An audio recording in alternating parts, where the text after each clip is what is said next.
Hey, this is Anney. And Samantha. And welcome to Stuff I Never Told You, a production of iHeartRadio.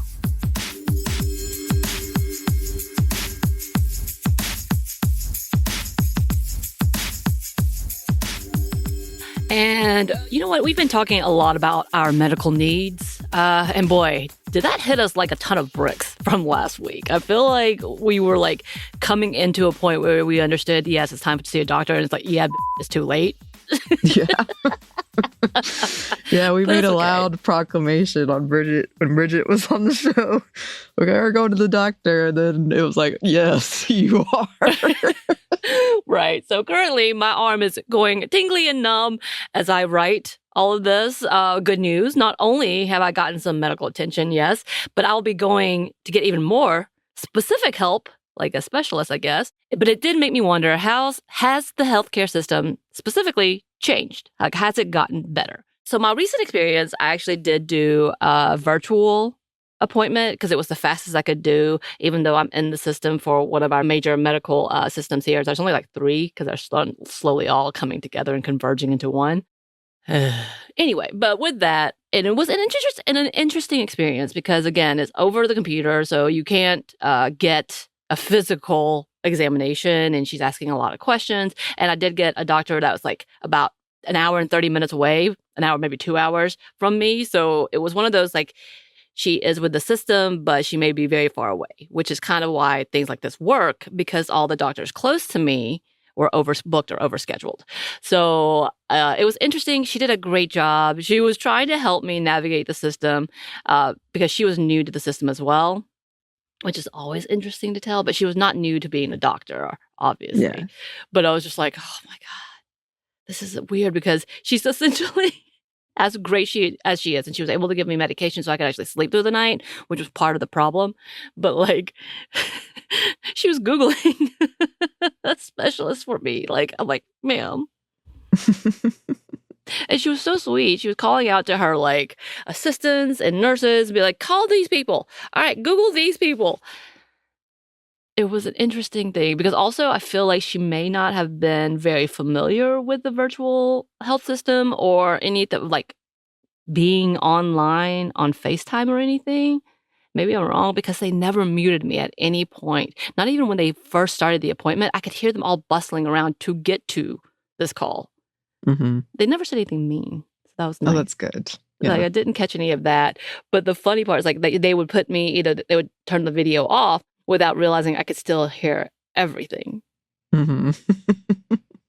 And I did have kind of a similar experience with when I had COVID, but I was kind of delusional and had a fever of 104 at that point, and I was like, I don't care, just give me my Paxlovid. Which I think she felt the same way, honestly. But yeah, with all of that, it's I think it's interesting because overall, with this type of care. And we've talked a lot about with your friend Marissa, our friend Marissa, who is in the nursing field in hospitals. And she has talked about her experiences and how close to people that she's gotten, even though she's never met them personally, it's all been online, which is very, again, fascinating. But with all of that, it has actually improved women's health to a degree. Of course. So from drcare247.com, it says, telehealth is enabling women to assert control over their health by offering convenient access to healthcare services, broader access to specialists, better management of chronic conditions, improved prenatal and postnatal care, and invaluable mental health support. By harnessing telehealth technologies, women can prioritize their health and well-being, paving the way for healthier lives and enhanced overall quality of life. So yes, they list off several of the better benefits of this, again, like managing chronic conditions and even enhanced prenatal and postnatal care. So about postnatal care and prenatal care, it says, telehealth plays a crucial role in supporting women during pregnancy and postpartum, offering convenient access to prenatal and postnatal care services. Through telehealth platforms, pregnant women can attend virtual prenatal visits, receive personalized guidance on nutrition and exercise, and connect with lactation consultants and postpartum support groups from home. This ensures that women receive comprehensive care throughout their pregnancy journey, leading to healthier outcomes for both mother and baby. So again, we kind of talked about this already in our postnatal, prenatal care, postpartum care for women in general, or for people who can get pregnant.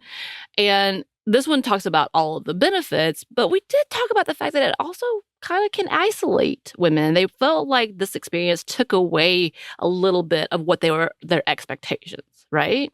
Right. And I will say, for the longest time, we've been using virtual counseling services, which again does feel more accessible. I did feel way more comfortable because I am a pro when it comes to being on the counseling end, like patient. I've been taking, it's been 25 years of therapy. Yeah. Hey. Sometimes you got to do it. But the difference between going in weekly, finding a care provider that I had to travel 20 to 30 minutes away, and that's without traffic, versus being able to sit on my couch, have my dog next to me while I'm talking to someone, is actually amazing, right? Yeah, it's really nice. And for people who, for whatever reason, can't drive or don't want to drive, it's really nice. And it's usually like you can find an internet connection somewhere. But I do think that it's also one of those things where I do see instances where it would be better to see someone in person, and then other instances where it's better to, for some people, preferable to do it virtually. Right. Like today, I'm going to have to go in to see a specialist. They're going to probably have to take x-rays and like at least feel things, which makes me uncomfortable anyway. But I know that's the better way, because essentially my care provider was like, I can't really do too much. And from what I understand, I don't know if it's just the state of Georgia or federally that they can't prescribe strong controlled substances. Not that that's what I wanted. That's not necessarily, Right. but like stuff like that is really in need. Had my current medications, which included ibuprofen, I'm like, yeah, I've been taking that. Had that not been working, I would have been in trouble. Like it would have been a whole other conversation. And again, in that same article, it does talk about the overall empowering for women. They say it empowers women in several critical ways. Overcoming financial hurdles, telehealth often proves to be more cost-effective than traditional in-person appointments due to reduced overhead expenses and potentially lower fees.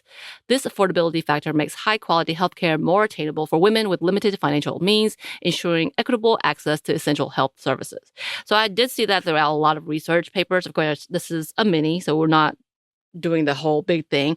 But there's several research papers talking about how it is cost efficient and does help people who may not be insured be able to get care, because we know visits to urgent care and emergency rooms, that's really costly. Right, Anney?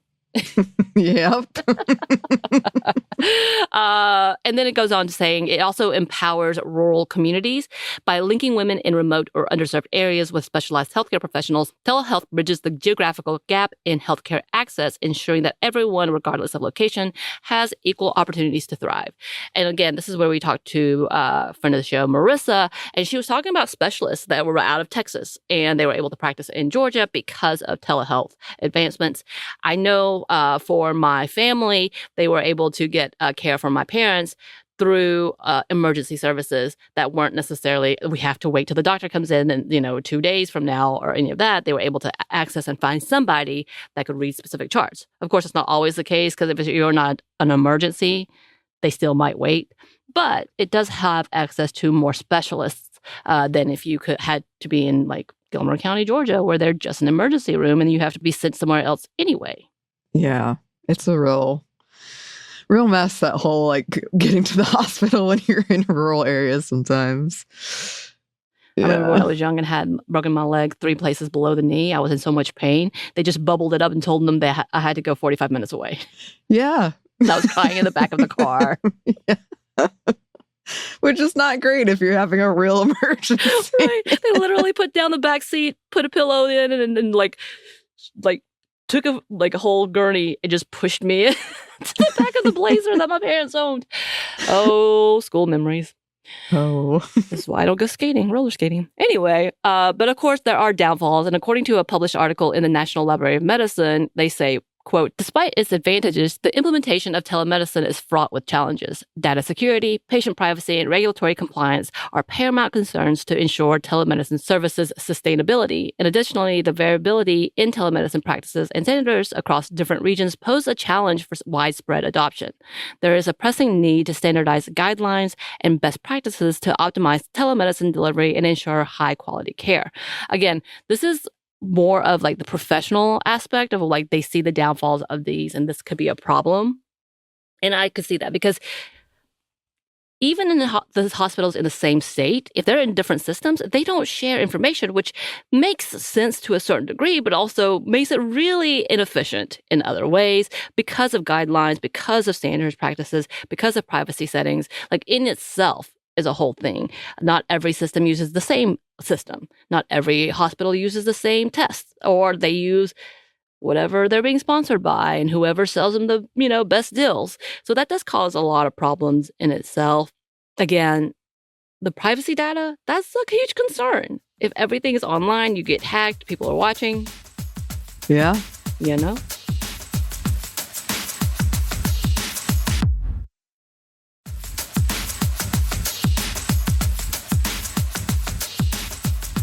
Well, I have to say, I did recently go to the emergency room, and it was chaos. But they kept telling me, everyone kept telling me, which by the way, I must have met like 15 people. And they all told me like, we have a new system. And I was like, oh boy. But it was fine and it worked out. But I was really out of it, and I can't remember if I told anybody. But when I got home, I had all these text messages from them. I had all these emails from them. And I'm like, when did I give you my phone number? Was it? Oh, I mean, I might have, but was it already in the system? You had to have, because when you sign the forms at the beginning, they usually have all that. Oh, there were no forms. It was very fast. It didn't have like specific concerns or like, yeah, get her back here now. So yeah, I could see that. And yeah, there's so much to. My stuff is already in that system, and some of it is wrong. So anyway. Oh, no. Again, like when it comes to the medical professionals, they see a lot of barriers, as we talked about, the policies, restrictions, and guidelines, the communications, the requirements for certain people versus other people, e-prescriptions, apparently a thing. All these things are very, very concerning. But it is interesting that there's also been a lot of focus on using technology and telehealth for specific women's issues like menopause and perimenopause. I've seen several things that jump out at me. It may just be my algorithm, though. From an article titled Telemedicine and Women's Health, they say, specific to women are femtech diagnostic tools, products, and service wearables and software that use technology to address women's health issues, including menstrual health, reproductive health, sexual health, maternal health, and menopause. Several femtech startups are specifically focused on menopause. These groups aim to deliver perimenopause and menopause consultations, provide better communications between motivated menopause doctors and patients, share evidence-based menopause information via their websites, webinars, and social media channels, work Medicare for rebates for telehealth services, increase menopause awareness, educate and empower women, and train healthcare professionals. Now, there are several conversations that we've had about what's called femtech, which we really haven't dug deep into that specific term, but we have talked about being wary of that, and how great it could be.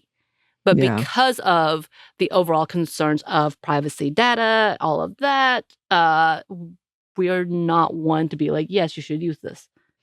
Yeah, we get a lot of what we call cold call emails from companies like this. And there's some of them where I'm like, yeah, this sounds great, but we just can't recommend anything like this. And that's so sad to me because there's so many great ideas that have been corrupted by overall capitalism and or fascism. I'm going to say it like that, I guess. I would put it real on it. But that you really don't want to use that. And again, it also kind of comes into like, is this like the pink tax thing? Is this like they're using this to profit off of something that we are suffering from instead of actually helping us? So there's a lot of questions to this. And from another article, openloophealth.com, they write, telemedicine is uniquely suited for menopause services like hormone replacement therapy. Given the nature of care, something as convenient as a video or a telephone visit has been proven to be effective. Authors of one study reported high levels of patient satisfaction, noting that patients even preferred this modality. So I really understand this. Again, when it comes to like, they talked about sexual health for women, they talk about hair loss for women, they talk about perimenopause, menopause, and how this is way more convenient than coming in and having to like deal with all of the procedures just to talk about, I need help with HRT, I need these are things I'm concerned by. But again, it really is not effective when it comes to like having to do tests, having to run your cholesterol, having to run your blood work. So it doesn't always work. But overall, trying to get a consultation, which is, I feel like, the initial step, which is what my virtual telehealth was like, I just need to get in here to tell me what I need to do for today and then who I need to go see, essentially. And if you can give me a referral. Yeah.